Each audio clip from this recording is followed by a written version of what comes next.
Good morning. Hello, everyone.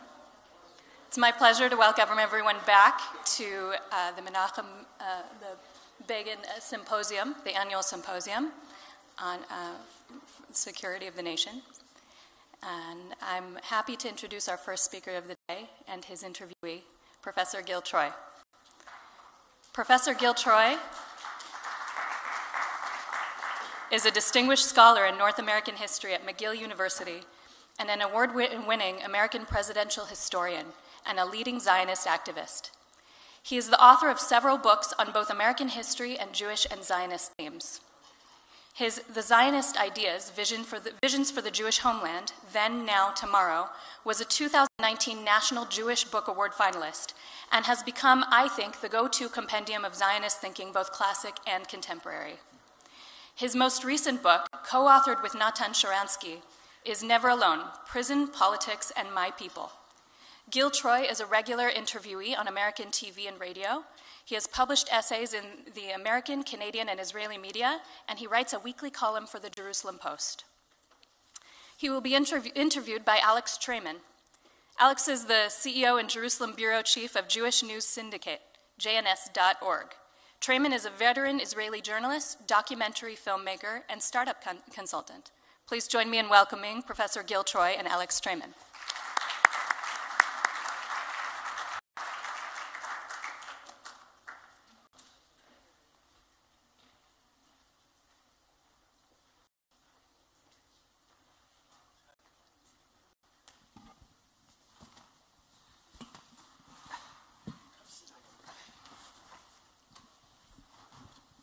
Good morning. How's everybody doing? Okay, fantastic. We're just going to jump right in. Gil, as Rochelle kindly mentioned, you did your book launch, The Zionist Ideas, right here in the Begin Center. You said that this center has a very special meaning to you. You talked about the values, the vision, and the guiding philosophy of the center. Do you want to talk a little bit about that? Absolutely. Boker Tov. Every time I walk in here, I get goosebumps. I grew up in New York in a Beginite household, which meant that we were really weirdos. And we'll talk about that in group therapy later. But what it meant was that my father had been Rosh Beitar. He had been involved. His great moment of frustration was he was 18 years old in 1948, and he wanted to be on the Altalena. And good Jewish boy, his mother wouldn't let him. And Aunt Jenny would tell the story that it was only once he met my mother that the smile returned to his face. But we grew up understanding that Menachem Begin was a hero. We understood the word Altalena. We saw David Ben-Gurion as a criminal. I should say that over the years, I've come to, sorry Menachem, have more respect for Ben-Gurion, but I think Ben-Gurion and Begin themselves learned to respect one another. So in 1977, when Time magazine was saying Begin rhymes with Fagin, when the American Jewish community, the New York Jewish community, was in depression, we were elated. And to see the way Menachem Begin went from this marginal character, opposition forever, to one of the great icons of not just Israel but the Jewish people, is to me very moving. And a second thing, which I think is very central to the theme today of Jewish unity, is I would say my real job is being an American presidential historian. And I've been to almost every single American presidential library. And the first time I came here, and I saw Jabotinsky's values at the entrance to the exhibit. And then we went through the entire course of Menachem Begin's life, and we came back and we saw key legislation and key things that Begin had done, expressing Jabotinsky's values. I said, there's a leader. And when we talk about unity, it's very easy to have a kind of fake form of unity, a Hava Nagila blue and white kind of unity, a unity in name only. In order to really have unity, in order to really build consensus, you have to know who you were, you have to know who you are, and you have to know who you want to be. And that was Menachem Begin. You mentioned the Altalena, and in our conversations before, you told me that you thought that Menachem Begin saved Israeli democracy. Do you want to talk a little bit about that? You know what, historians like to talk about, somebody's positive achievements, but sometimes his negative achievements or her negative achievements. What he or she did not do is as powerful. And at that moment, with the Alta Lena burning, Begin soaking wet, Begin himself well aware that some of Ben-Gurion's people were trying to kill him, when he said, Hebrew arms will not be used against other Hebrews, and we'll get to what it means to be Jew and Hebrew and Israeli soon, he saved the country at a critical moment. And again, I think that became his theme. You know, in England, they talk about His or Her Majesty's opposition. And it's a remarkable idea. It's a very powerful contradiction. You have to be able to stand strong and criticize and stand on principle and call out David Ben-Gurion and others when they do wrong. But you also have to have clear red lines and be a patriot. You have to be a patriot who in 1948 will not allow it. And Begin lost a lot of credibility. And when Begin cries, Benny Begin, his son, says they made fun of him in the schoolyard for having an Abba who cried. But Begin was proud of those tears because those were tears of Jewish suffering, those were tears of Jewish unity, those were tears of restraint, those were tears of discipline, and those were tears of Jewish vision. And we need leaders like that today. We need leaders in power, and we need leaders out of power who have a sense of how to fight like lions, but also know when to compromise and when to restrain, when to go into a unity government in 1967, know when not to make sure that no Jewish bullets will be used against fellow Jews, know to distinguish our enemies, and also call out our friends when necessary. We're talking about Begin as a unifying force. Even the very formation of the Likud was a unity of sorts between the Cherut Party and the Liberal Party. Do you want to talk about how he's able to bring opposing forces together? So, you know, being in opposition for almost 29 years is quite a feat. I think he lost 8 elections in a row. And there too, you have to know how to win, but you also have to know how to lose graciously. And you have to know how to continuously believe that the next election will be different. And I think the very word Likud, which means block, which is about unity, was part of his vision. And Cherut was about freedom. And I think those show 2 dimensions of Begin, the ideological and the tactical, the strategic. We have a tendency sometimes today to just talk about the ideology, the ideas, the wonderful quotations. But without being an excellent chess player, and perhaps it's all the time I spent with Tan Sharansky that makes me well aware of what it means to be a good chess player, you can't succeed in politics. And Begin was able to play both sides. We see it when he's in opposition, and we also see it when he's leading.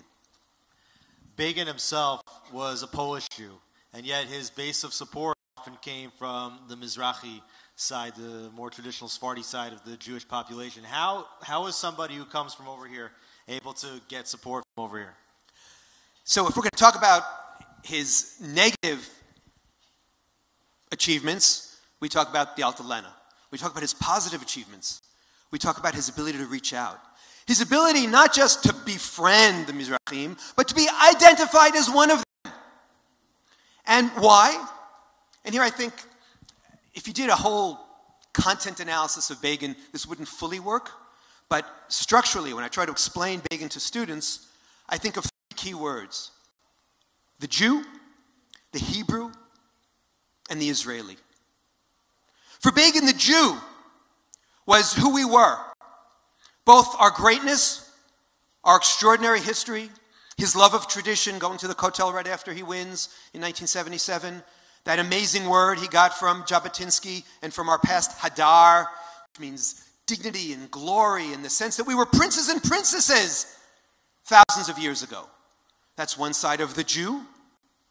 And of course, the other side of the Jew is the suffering Jew.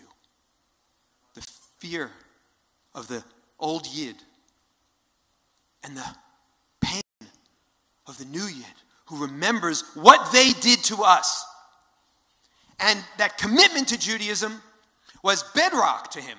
And so he really didn't see the difference between an Iraqi Jew and a Moroccan Jew and an Ashkenazi Jew. He saw the Jew, and he saw the Jews. And if the Jew was his bedrock, his sense of who he was and who we were, and the great tradition we inherited, the Hebrew was his Zionist aspiration. Again and again, when he talks about the Hebrew and the Hebrew fighter, and the Hebrews, and it's funny, it's a word that's not really used these days. We only use it in linguistic context. But for Begin, it was an ideological tool. It was a tool of who we want to be. It was a tool of the revolution we had to have. We weren't just fighting against a regime.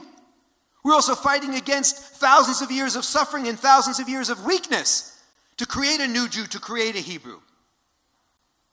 And between the Jew and the Hebrew was Israel, the platform, his portrait, the canvas on which he painted, and the country that he ultimately shaped it every single day when we see Startup Nation, when we see the improved relations, although still more work to do, between different Jewish factions and Ashkenazim and Sephardim and all these things.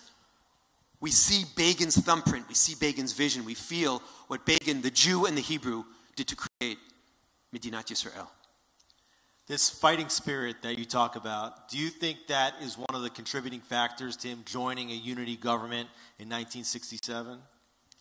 It was this ability to understand that we have enemies. And it's easy to say. But for example, today, when I look at an American Jewish community where my right-wing friends can only see left-wing anti-Semitism, my left-wing friends can only see right-wing anti-Semitism, and I say, you need new glasses, you're myopic. And it helps our enemies when we're so busy fighting one another and we can't see through clear red lines who our enemies are. And his ability after so many years, not just in opposition, but so many years of insult and humiliation, the way David Ben-Gurion turned Menachem Begin into a curse word, the way the Labor Party, look at one of the extraordinary things when I jog around Jerusalem on mornings where I don't have the privilege of being here, and I see those little blue signs that bring the story of Etzel, the Irgun, that bring the story of right-wing Zionism and centrist Zionism into our chronicles. Because in the 1960s and 1970s, there was only the story of labor Zionism, only the story of Ben-Gurion and Golda Meir and Moshe Dayan. And after all that humiliation, in 1967, to be able to put all that aside and say, no, the enemies are at the gates, and it's on me to help give support to Levi Eshkol, give support to Moshe Dayan. At that critical moment, do we simply fight on two fronts, in Syria, on Golan Heights, and in Sinai against Egypt, or also open that third front to unify Jerusalem, to liberate Jerusalem, to fix that hole in the heart that our right-wing friends felt so keenly from 1948 on? And he was there at the right moment because he had the ability to put aside his political issues and his partisan issues for the good of the nation. Something that so many of our leaders need to learn today. It's hard to imagine a leader being able to sit at the head of the opposition for so long. Like in today's 24-hour cycle, somebody who's sitting in the opposition and losing, they get thrown out, right? How was he able to withstand that period in which it took him to get to the top? I think part of it had to do with his sense of time. We today live in a world of milliseconds, right? You find out something and 140, 280 characters, boom, you have to respond really quickly. And I think too many of our leaders live from headline to headline, from tweet to tweet, from millisecond to millisecond, not even moment to moment. And one of the things, I'm an American historian, and I've written books about the 1980s and the 1990s. So in America, we tend to live in decades. And when I go to England, we tend to count in centuries. But when I come here, and just think, go outside the Begin Center and go to the back and go to the graveyard of the high priests from the first temple, where they found the amulet that has Birkat HaKohanim, the bracha that we say to our children every single Friday night. And you understand that here we live and we count in millennia. And Begin understood that as a Jew, as a Hebrew, as an Israeli, he was living in Jewish time. What's 29 years among Jewish friends? What's 29 years when you're playing the long game? And what's 29 years when you know where you want to go? Because you know who you were. I know I'm repeating myself because education is repetition. And you know who you are, and you know where you want to get to. The peace deal with Egypt, on the one hand, historic, a triumph. On the other hand, Israel has to get rid of the Sinai Peninsula. Is this a triumph or a tragedy? So first, let's make it very personal. Because we also have to talk about, when we talk about Begin and Jewish unity, he wasn't, there's a tendency sometimes of these people who love humanity but hate human beings. He was one of those people who loved humanity, really truly understood the power of the universal messages of Judaism. His nationalism wasn't a nationalism that had contempt for others, which is why he could accept Vietnamese boat people and others. So he had a love for humanity. He certainly had a love for the Jewish people, but he also had a love for the Jews. And he had a particular love for his comrades. And just imagine what it's like coming home on the plane from Camp David. And Geula Cohn turns on you. And Yitzhak Shamir turns on you.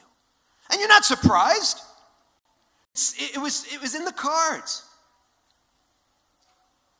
In order to accept that pain, in order to accept that challenge, first of all, as a lowercase d Democrat, he had to embrace them, and he did. He embraced their opposition. He was able to still befriend them. It wasn't personal. He understood it was ideological. But second of all, he had to say, wait a minute. This is our opportunity. He could make part of it is, people like to say, and it's true, the cliche of the right-winger being able to deliver peace. But it was also, to use a more contemporary term, the settler. The one who loved Yehuda v'Shomron, every inch of biblical lands, being able to say, I can give up the Sinai because it's not the same. It's not the same part of our ideological heritage. It doesn't have the same role in our narrative. I don't need it as much, and if I can neutralize the most powerful force in the Middle East other than Israel, the military force, I can change history. And indeed, thanks to Menachem Begin, we shifted from a fight against Arab armies, which occasionally tried to invade us, to a much easier fight, not just against the Arab world, but against different individual Arab countries, when we've seen how we've been able to make peace one country after another. And unfortunately, we're still attacked by terrorists and attacked by others. But we really shifted from the Arab-Israeli conflict to the Arab-Israeli conflicts. And adding that S, and that of course has happened even more dramatically with the Abraham Accords, means first of all that it's intractable and it's never going to change, so we shouldn't have such despair. And secondly, that it's fixable, that it's doable. We can pick off Egypt, we can pick off Jordan, we can pick off the UAE. People love to yell peace now. I always yell peace more. The more peace we have, the better we are. And that was Begin's lesson back then in 1977.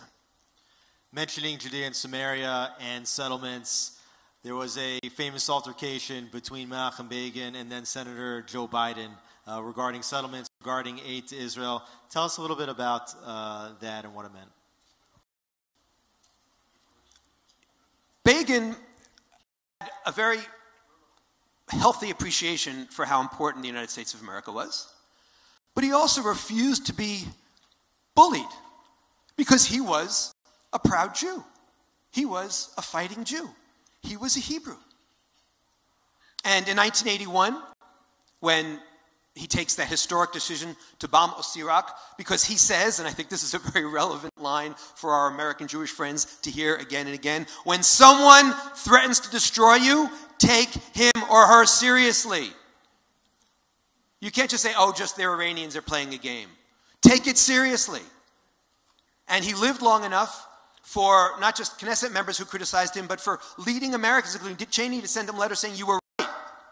That's in 81. And then 82, at the height of the fight over Lebanon, he meets with members of the Senate Foreign Relations Committee, and it's a difficult meeting, and they're yelling and screaming at him about Lebanon. And one senator by the name of Joe Biden starts yelling at him about the settlements. And he bangs the table. Menachem Begin says, Mr. Senator, tables are for writing. And from there, he goes into a little Beginite lecture about Jewish history and Jewish dignity. And it was very similar to what he said to Jimmy Carter. Ehud Avner describes it beautifully in his book. It was very similar to when Samuel Lewis said, we're going to punish you. And he goes, what? We're a vassal state? What, I'm a 14-year-old boy? This was Begin. In all contexts, he was the same. He had a strong sense of Jewish unity. Because it wasn't about Menachem Begin. It wasn't personal. It wasn't ego. He wasn't thin-skinned. He was a proud Jew. He was protecting our people, he was protecting our heritage, he was protecting our homeland. And that meant that he put ego aside and kept the vision intact. You mentioned the Osirak bombing and also Begin's going into Washington and asserting that Israel will not be a vassal state. Do you see any similarities and parallels between the situation today with Iran racing towards nuclear weapons and also potentially to former Prime Minister Netanyahu's march into Washington in 2015 to oppose the Iran nuclear deal? I don't want to get too political, but when I was working on my book, The Zionist Ideas, and I had 6 streams of Jewish thought, of Zionist thought, and there was political Zionism and labor Zionism, revisionist Zionism, and religious Zionism, revisionist Zionism, cultural Zionism, diaspora Zionism. I was here speaking to someone who I think is in the audience today, and I said, you know, when we talk about Bibi Netanyahu, he's part of revisionist Zionism. And she looked at me with disgust. And she said, he's not a revisionist, right? And one of the problems with creating these, streams of Zionist thought is everybody's going to fight about who's in and who's out. And I said, halavai, that'll be the highest compliment I can get if everybody's yelling and screaming about who fits into which school of thought. So there's certainly a complicated relationship that Bibi Netanyahu has to revisionism, to the Likud party, to there are judges in Jerusalem, and a sense of institutional faith and confidence that Menachem Begin exuded. But I think when he came to Washington in 2015, Bibi Netanyahu was definitely trying to channel Begin, and was definitely trying to say, hey, just as Begin spoke not just to the rafters, but to Jewish history, I'm speaking to the rafters in Jewish history. The one thing we have to beware of, and here I'm speaking as an American presidential historian, is that Israeli prime ministers cannot forget that at the end of the day, foreign policy is ultimately much more a presidential game than a congressional game. And it really is a matter of your relationship with the president. And things got complicated in 2015. But we'll talk about that in group therapy later as well. You talk about this concept called the muscular moderate, the ability to stand strong in the middle. We are in an age today of polarization, right, where there's right and there's left. There's black and there's white. Tell me a little bit about the concept of the muscular moderate and if that actually has a role today. Begin is a model of that. So to perhaps be the first person ever in this Holy of Holies to quote Chairman Mao attacking Joseph Stalin called him a margarine communist. Because to good farmers, margarine is fake, right? You have to have butter. So there are margarine moderates. A margarine moderate is someone who says, oh, well, the right attacked me and the left attacked me, therefore I'm in the center. That's not the kind of centrism I want. There are marshmallow moderates who are too weak to stand up and say, okay, you're right too, and I'll stumble toward the middle. What we need today are muscular moderates. They speak for what I call the silenced majority. Both in Israel and the United States. Richard Nixon talked about the silent majority. I'm talking about the silenced majority. I'm talking about those who you speak to people on the street, you travel, and they don't want to be from the extreme right or the extreme left. And they don't feel represented by the extreme right or the extreme left. And they don't feel represented in Twitter dumb, and I spell that D-U-M-B, not D-O-M. And what does it mean to be a muscular moderate? It means, and this is Begin 101, to be rooted in your values, in your story, in your identity, in your ideals. To have a sense of where you want to go. But to understand that at any moment in time, your job is to compromise. And you can't compromise if you don't have a backbone. You can't compromise if you don't have a spine. You need a vision, good eyes. You need a backbone. And then with your hands, you work together, reaching out to the right, reaching out to the left, and understanding that the only way a bird can fly, an eagle can soar, is with the right and the left together. And that's the way to be a muscular moderate. And Begin did that every day. He did that in opposition, and he did it when he led for so many years in the Knesset. You talked also about the concept of choosing between ideals, right? You're an idealist, you have an ideal here, you have an ideal here. How do you know? How does a prime minister know in the moment which to choose and which to sacrifice? The thing that I love about history is that it's not a science.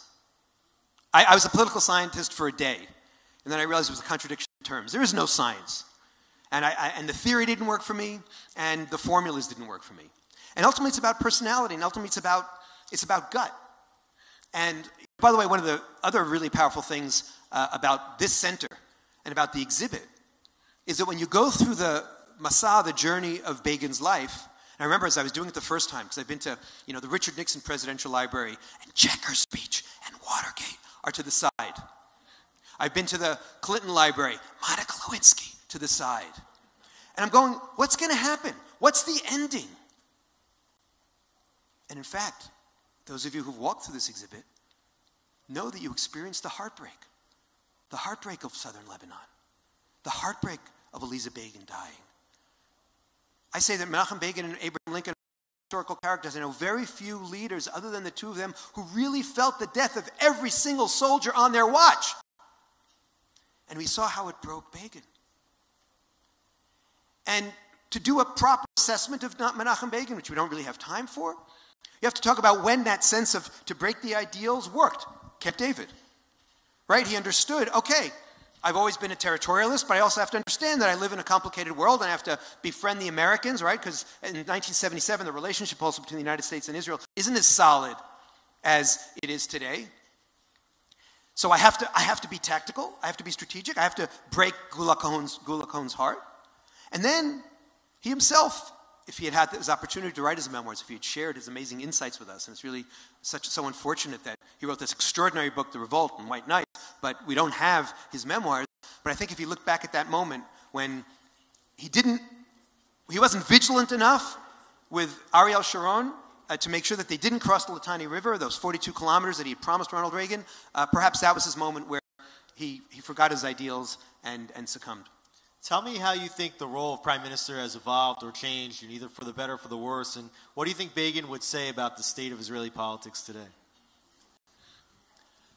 So, again, without being too political, I have no doubt what he'd say about the state of the Likud party today. I'll put that to the side. I think, first of all, let's think in Jewish historical times and think about this journey of Menachem Begin's life. Born in 1913, seeing his parents and siblings killed in the Shoah, I think he'd walk around and go, what a miracle, right? I mean, Nes Gadol haya po, right? And I think he would really appreciate the grandeur and glory of this extraordinary country. I think he would be shocked by how comfortable we are, how confident we are. I had, there's this thing called visitors and tourists, and they're coming back.